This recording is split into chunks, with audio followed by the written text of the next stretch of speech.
Hola, ¿qué tal, chicos? Vamos a comenzar con nuestro tema de experimentos aleatorios y deterministas. Quiero enfatizar que en este tema vamos a enfocarnos en los resultados, reconocer los resultados y el colocarlos o el hacer uso de tablas de frecuencia para esto. Primero, hay que entender que cuando hablamos de experimentos no hablamos de un experimento de ciencias. No. Cuando hablamos de experimentos en matemáticas nos referimos a situaciones o fenómenos que pueden suceder y que tienen dos perspectivas diferentes. La primera son de los aleatorios. Para los experimentos aleatorios no sabemos cuál no sabemos cuál será el resultado.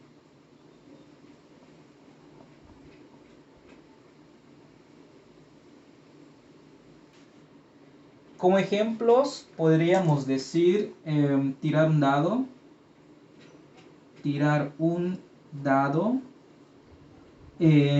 jugar lotería. ¿Por qué serían aleatorios? Porque no sabemos cuál será el resultado. Es decir, si yo aviento un dado, no sabemos cuál de las caras me va a caer. Puede que me caiga la que tenga el número 1, 2, 3, 4, 5 o 6. Jugar la lotería. Si hablamos del juego aquí en Yucatán, obviamente no sabemos quién pueda ganarlo. Y si hablamos de lotería nacional, no del juego, es lo mismo. Te compras un cachito de la lotería, no sabes quién se la va a ganar. Caso contrario son los deterministas. Acá son situaciones en donde directamente sabemos cuál va a ser el resultado. Entonces aquí se sabe el resultado. Entonces, para los ejemplos deterministas podría ser, por ejemplo, ¿cuántas horas tiene un día? Sabemos que son 24 horas. Es determinista, es una situación que ya sabemos y que no puede cambiar. Por ejemplo, uno determinista, un evento, un fenómeno, un experimento determinista, decir 2 más 2. Sabemos que esto es 4, no puede cambiar. 2 más 2 no puede ser 10. Entonces, es parte de los deterministas. Sabemos qué es lo que va a ocurrir. Por ejemplo, en agarrar una hoja y echarle agua, sabemos que el resultado va a ser que la hoja se va a mojar, se puede romper, pero sabemos que le va a suceder a nuestra hoja. Entonces, aleatorios y los que son deterministas. Ahora, cuando hablamos de este tema, por el momento nos enfocamos en los aleatorios, ¿sí? Por lo que en sus libros, en la página 210, ahí comienza. Reconozco los resultados posibles de un experimento aleatorio, ¿sí? Entonces, ahí en el primer ejemplo se habla de un dado. Se puede lanzar un dado y no sabemos quién va a ganar, aunque digan que el que tenga el número más alto. Si somos 6 personas, una de esas 6 puede tener un número más alto. Una característica de los experimentos aleatorios es que los resultados pueden repetirse. Entonces, pueden repetir resultados. Ejemplo, si yo lanzo un dado 5 veces, lanzar dado 5 veces. Y por ejemplo, la primera vez que yo lo lanzo, me sale el número 1, lo vuelvo a lanzar, me sale el 3, lo vuelvo a lanzar y otra vez el 1. Entonces, a esto es lo que se refiere, de que el resultado se puede repetir en un experimento aleatorio. El hecho de que caiga una vez el número 1 no implica que en las siguientes veces no vuelva a caer. Por eso se cae en ese tipo de experimentos aleatorios. El resultado puede ser repetitivo. Ahora, algo importante a considerar en todo esto es que siempre debemos reconocer todos los posibles resultados de un experimento, sobre todo en los aleatorios.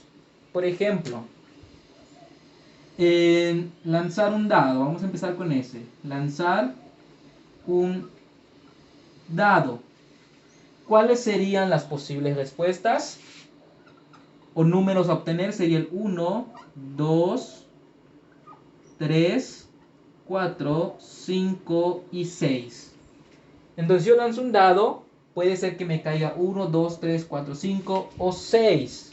¿Sí? Si yo lanzo una moneda, lanzar moneda,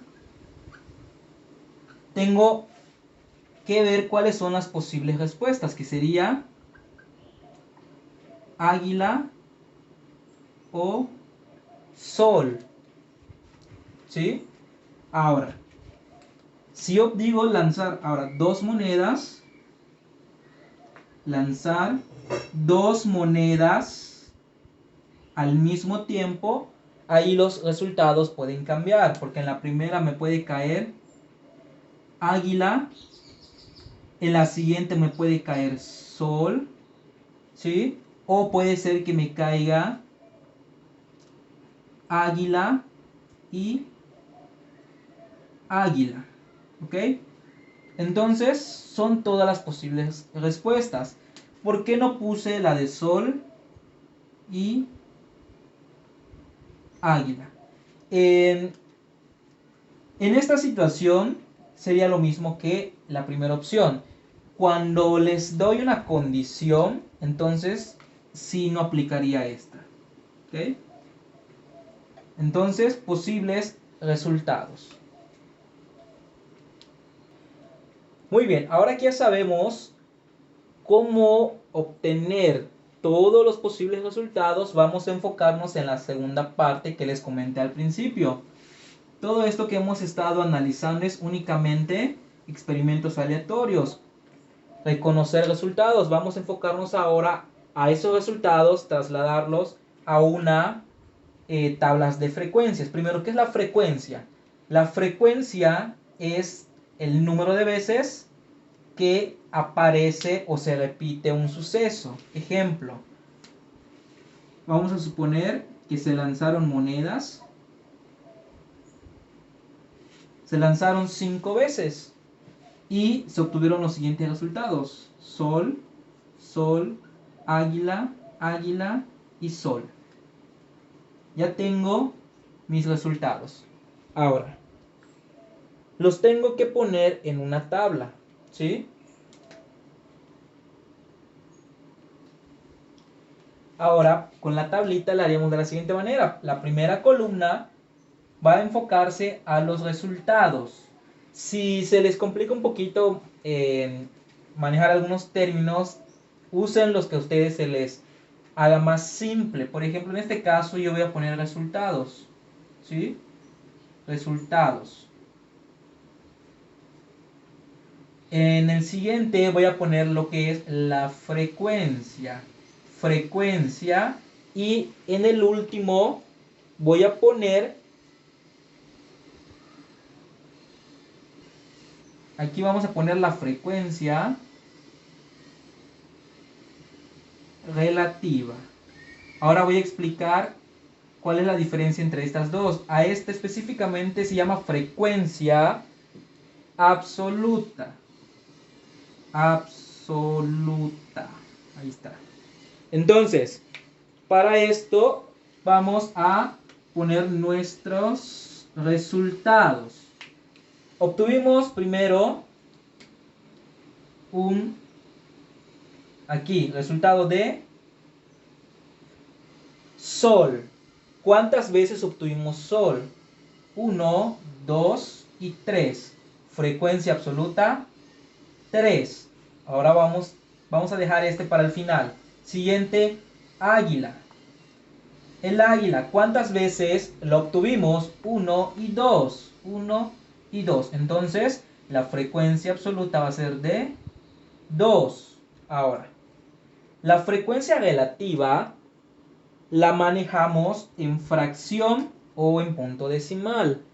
En este caso vamos a dejarlo representado como fracción.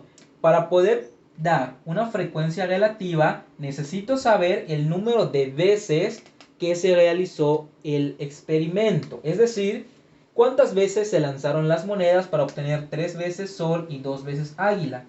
Pues es muy fácil, solo hay que sumar la frecuencia absoluta, que consiste en 3 más 2, 5. Ahora, la frecuencia relativa es la parte del total de la frecuencia absoluta, es decir, de 5 veces, ¿cuántas veces cayó sol? Esa sería nuestra frecuencia relativa. Es decir, que pondríamos que sol cayó 3 veces de 5. Es decir, que la frecuencia relativa sería de 3/5, mientras que la de águila sería de 2/5. Vamos a hacer otro ejemplo, ¿sí? Similar al del libro, que son con los dados. ¿Ok? Entonces, vamos a suponer que se lanzaron 6 veces un dado y se obtuvieron los siguientes resultados. Vamos a suponer que son las caras de los dados que cayeron. Vamos a poner que cayó 2, 3, 4, 2, 3 y 2. Otra vez. Entonces, para hacer nuestra tablita tendríamos que hacer lo mismo que la anterior. Primero va a ser el resultado, o en este caso vamos a poner la cara, es decir, qué cara del dado cayó. Vamos a ponerle cara, luego sigue la frecuencia absoluta, y ya por último la frecuencia relativa.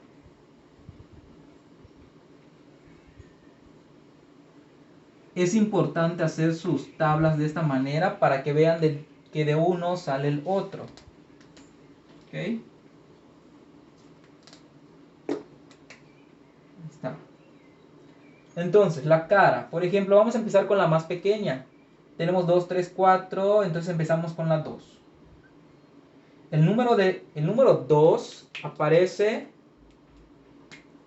1, 2, 3 veces. Entonces, la frecuencia absoluta va a ser 3.